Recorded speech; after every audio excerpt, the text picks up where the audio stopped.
ये जो कश्मीर है, क्या इसमें ऐसी ख़ास बात है कि ना पाकिस्तान कश्मीर को जाने देता है हाथ से, ना ही इंडिया कश्मीर को अपने हाथ से जाने देता है। इन दोनों मुल्कों ने कश्मीर का ये हाल कर दिया है कि अब कश्मीर में जो खुद रहने वाले लोग हैं, वो चाहते हैं कि ना वो इंडिया का हिस्सा बने, ना वो पाकिस्तान का, बल्कि वो खुद एक इंडिपेंडेंट मुल्क बन के रहें, जिस तरह से बांग्लादेश अलग हो गया था। जब हमने कश्मीर में तालीम, सियासत, सेहत वगैरह के सारे फंडामेंटल राइट्स का ख़्याल ही नहीं रखना, तो हम कश्मीर के बारे में इतना लड़ते क्यों हैं? आखिर मुझे तो इस चीज़ की समझ नहीं आती। अस्सलाम वालेकुम दोस्तों। आज हम कश्मीर के मसले पे डिस्कशन करने वाले हैं कि ये जो कश्मीर का मसला है, आखिर ये क्या मसला है? मतलब पाकिस्तान और दूसरी तरफ से हिंदुस्तान, दोनों कश्मीर के ऊपर इतने ज़्यादा उदावले हुए हैं कि एक-दूसरे का जीना-मरना इन लोगों ने हराम किया हुआ है। देखिए, ये जो कश्मीर का मसला है, ये कोई इतना बड़ा मसला नहीं है। मतलब अगर पाकिस्तान और हिंदुस्तान दोनों एक टेबल पर आकर बैठें और इस मामले पर बहस वगैरह करने की कोशिश करें, तो ये मामला बड़ी आसानी से हल हो सकता है और इसके साथ-साथ अगर इलेक्शन वगैरह करवा लिए जाएँ, तो फिर भी ये मामला बड़े अच्छे तरीके से हल हो सकता है। और आज हम इसी तरह के मामलात को डिस्कस करने वाले हैं कि क्या वजूहात हैं, क्या-क्या मामलात पेश आए थे जिसकी वजह से 1947 से लेकर 2025 तक आज भी कश्मीर के पीछे जो हिंदुस्तान है वो पागल हुआ खड़ा है। अच्छा, जब 1947 में अंग्रेज यहाँ से भाग जाते हैं, तो जो बँटवारा होता है वो अंग्रेज इस तरह से करते हैं कि जिस जगह पर प मुसलमान जो होते हैं वो ज़्यादा होते हैं, उस जगह पर वो पाकिस्तान बना देते हैं, और जिस जगह पर हिंदू जो होते हैं वो ज़्यादा होते हैं, उस जगह पर वो भारत बना देते हैं। लेकिन 40% हिस्सा जो होता है वो इस तरह से होता है कि वहाँ पर हिंदू और मुसलमान मिक्स होते हैं। मतलब किसी जगह पे हिंदू मुसलमान ज़्यादा सारे होते हैं, किसी जगह पर मुसलमान राजा होता है, अवाम हिंदू होती है, किसी जगह पर अवाम मुसलमान होती है, मुसलमान राजा जो होता है वो हिंदू होता है। ये जो सारा का सारा मामला था, इस इनकी वजह से जो 3 ऐसे जो हिस्से थे ना, वो रह जाते हैं, और इन्हीं 3 हिस्सों में एक कश्मीर का जो मसला है, ये उस वक़्त से लेकर आज भी कश्मीर का मसला चल रहा है। अब इन सब हिस्सों को ब्रिटिश राज ने कहा कि ये जो सारे के सारे हिस्से जो बचे हुए हैं, इनमें इनकी मर्ज़ी है, इनसे अपना एक-एक डॉक्यूमेंट साइन करवा लेना चाहिए। ये चाहते हैं तो पाकिस्तान का हिस्सा बन जाए, चाहते हैं तो ये इंडिया का हिस्सा बन जाए, और अगर ये चाहते हैं तो फिर ये एक अपना अलग से मुल्क बना लें, कोई दिक्कत वाली बात नहीं है। अब जो-जो रियासतें रह गई थी, वो इंस्ट्रूमेंट ऑफ एक्सेशन के नाम से एक डॉक्यूमेंट आई थी, उसके ऊपर साइन करके हिंदुस्तान के साथ मिल गए या फिर वो पाकिस्तान के साथ मिल गए। लेकिन 3 रियासतें अभी भी मैंने आपको बताया, उसमें एक जम्मू कश्मीर थी, एक हैदराबाद थी और इसके साथ-साथ एक जूनागढ़ थी। ये जो 3 जगह थी, ये ऐसी जगह थी जहाँ जिनका जो मामला था ना, वो हल नहीं हो रहा था। अब ये जो 40% जो हिस्सा था, इसमें सारी की सारी रियासतों ने इंस्ट्रूमेंट ऑफ एक्सेशन के नाम से एक डॉक्यूमेंट पर साइन किया, और इसकी बेस पे वो या पाकिस्तान के साथ मिल गए या फिर वो इंडिया के साथ मिल गए। लेकिन 3 रियासतें अभी भी ऐसी थीं जो इस चीज़ के ऊपर हामिल नहीं हो रही थीं। उसकी वजह ये थी कि एक थी जम्मू कश्मीर, और दूसरे नंबर पे हैदराबाद, और एक था जूनागढ़। इसका मसला जो था वो ये था कि हैदराबाद और जूनागढ़, ये 2 में तो जो राजा था वो था मुसलमान, और इसके की साथ-साथ जो अवाम थी वो थी हिंदू। इसकी वजह से वो काम तो नहीं बन सकता था।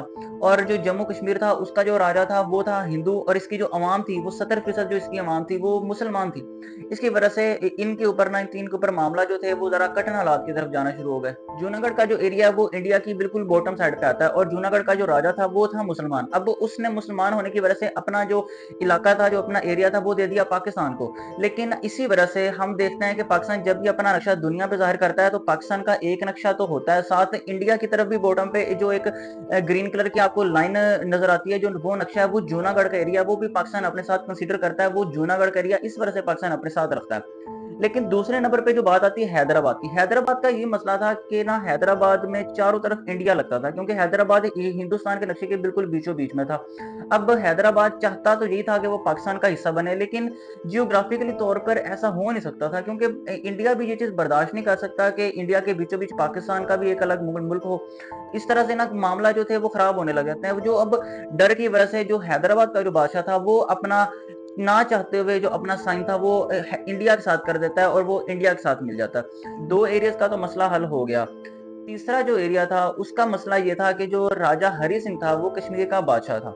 अब कश्मीर का बादशाह वो था हिंदू, कश्मीर में जो आबादी थी वो थी 77% मुसलमान। अब कश्मीर में ये होता था कि जो राजा हिंदू होता था वो अपनी हुकूमत में आगे मुसलमानों के ऊपर रोब दबदबा जमाता था, लेकिन उसके बाद जब मुसलमान आता था तो वो फिर हिंदुस्तान के ऊपर रोब दबदबा जमाता रहता था। मतलब कि ये जो सारे के सारे मामला थे, ये इनके होते रहते थे। अब राजा हरि सिंह ने ये बात सोची कि अगर तो वो पाकिस्तान का हिस्सा बनेगा, तो पाकिस्तान एक इस्लामी मुल्क है, तो उसमें हिंदू का राजा होना पाकिस्तान बिल्कुल भी बर्दाश्त नहीं करेगा। इस वजह से पाकिस्तान में राजा हरि सिंह कश्मीर को पाकिस्तान में ऐड नहीं करता। और दूसरी तरफ जो इंडिया था, राजा हरि सिंह ये बात भी सोचता है कि अगर वो इंडिया की तरफ जाएगा तो वहां पर जो जवाहरलाल नेहरू हैं वो ये चीज देखेंगे कि डेमोक्रेसी होनी चाहिए मुल्क में, और इसकी बेस पे सारे के सारे मुल्क में इलेक्शन होंगे, वोटिंग होगी, और इंडिया भी इतना बड़ा है तो वहां पे भी राजा हरि सिंह की जो हुकूमत होगी वो इंडिया बर्दाश्त नहीं कर सकेगा, राजा हरि सिंह की जो हुकूमत होगी वो वहां पर भी खत्म हो जाएगी।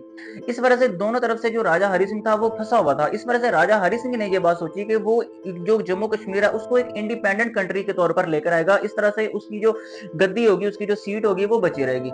मामला सारे के सारे यहाँ से खराब होता है जब अक्टूबर 1947 में पाकिस्तानी फौज के ही कुछ सिपाही आम सादा कपड़े पहनकर कश्मीर के ऊपर हमला कर देते हैं। अब जब ये लोग सारे के सारे कश्मीर के ऊपर हमला करते हैं तो जो राजा हरि सिंह था वो डर जाता है, क्योंकि 10,000 की वो फौज थी। अब 10,000 की फौज से राजा हरि सिंह डर जाता है और वो इंडिया में अपना मैसेज पहुंचाता है कि उसकी मदद करी जाए। अब इंडिया जो था वो कहता है कि हम एक ही सूरत में राजा हरि सिंह की मदद कर सकते हैं, अगर राजा हरि सिंह अपने कश्मीर को इंडिया का हिस्सा बना दे, क्योंकि उस वक्त फौज पर, पाकिस्तान की फौज पर और इंडिया की फौज, दोनों मुल्कों की फौज के ऊपर राज जो था अभी भी राज अंग्रेजों का ही चल रहा था। अब अंग्रेजों ने कहा कि हम अपनी फौजें उसी सूरत में भेज सकते हैं अगर कश्मीर इंडिया का हो जाता है। अब राजा हरि सिंह उस वक्त डरा हुआ था तो वो करता तो क्या ही करता। राजा हरि सिंह ने साइन कर दिया और राजा हरि सिंह ने कहा कि जी आप जम्मू कश्मीर को अपने पास रख लें, लेकिन ना मेहरबानी करें मुझे लाजमी तौर पर बचाएं। अब राजा हरि सिंह को बचाने के लिए इंडिया की फौज आती है। एक तरफ से इंडिया की फौज थी, दूसरी तरफ से पाकिस्तान के वो आम सिविलियन फौजी जो थे, जो सादा कपड़े पहनकर आए हुए थे, इन दोनों की जंग शुरू हो जाती है। अब जंग चलती रहती है और इसी जंग के चलते हुए ही अगले साल नेहरू जाते हैं यूएन में, और यूएन में नेहरू जाके जम्मू कश्मीर का मसला खड़ा करते हैं। अब जब यूएन सारे के सारे मसले के ऊपर रोशनी डालता है तो यूएन कहता है कि सारी की सारी जो आर्मी है वो खड़ी हो जाएगी।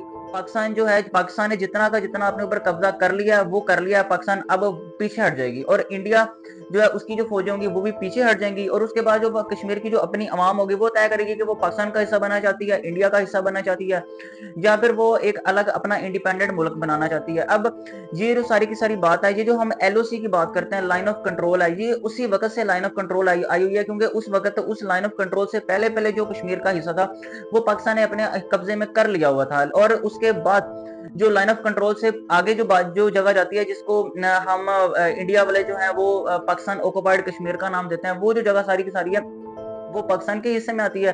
और उसके बाद जो एरिया भारत की तरफ जाता है वो सारा का सारा एरिया भारत की साइड पे जाता है। अब इसमें बीच में जो बॉर्डर आ गया वो लाइन ऑफ कंट्रोल का बॉर्डर आ गया। अब लाइन ऑफ कंट्रोल है, ये वाली जो जंग थी जो अक्टूबर 1947 से चल रही है, ये जंग आज भी चल रही है 2025 में। अब मामला सारा का सारा ये है कि ये जो मामले हैं ये हल हो सकते हैं सुकून से, अगर आप टेबल पर बैठ कर अगर हम डिसीजन करें, अगर हम मामला के ऊपर नजरसानी करें, तो हमारे पास काफी सारे हल निकल आएंगे। या तो हम यूएन को अंदर लेकर आ सकते हैं, अमेरिका बहुत बड़ी सुपर पावर है, हम अमेरिका को इसके अंदर लेकर आ सकते हैं। हम उसकी मुल्क की अपनी वोटिंग करवा सकते हैं, और वोटिंग भी करवाएंगे तो वो हम क्या करवाएंगे, 2025 तक पाकिस्तान और हिंदुस्तान की जंग में कश्मीर का इतना बुरा हाल हो चुका है कि कश्मीरी अब ना हिंदुस्तान का हिस्सा बनना चाहते हैं, ना वो पाकिस्तान का हिस्सा बनना चाहते हैं। अब आप लोग इसके ऊपर राय अपनी पेश करें कि क्या मामला है, पाकिस्तान का ही क्या कश्मीर हिस्सा बनता है, या फिर जो कश्मीर है वो इंडिया का हिस्सा बनता है। इसके ऊपर अपनी राय कमेंट सेक्शन में जरूर मुझे पेश कीजिएगा। वीडियो अच्छी लगी हो तो वीडियो को लाइक कीजिएगा, शेयर कीजिएगा और सब्सक्राइब करना बिल्कुल मत भूलिएगा। शुक्रिया, अल्लाह हाफिज।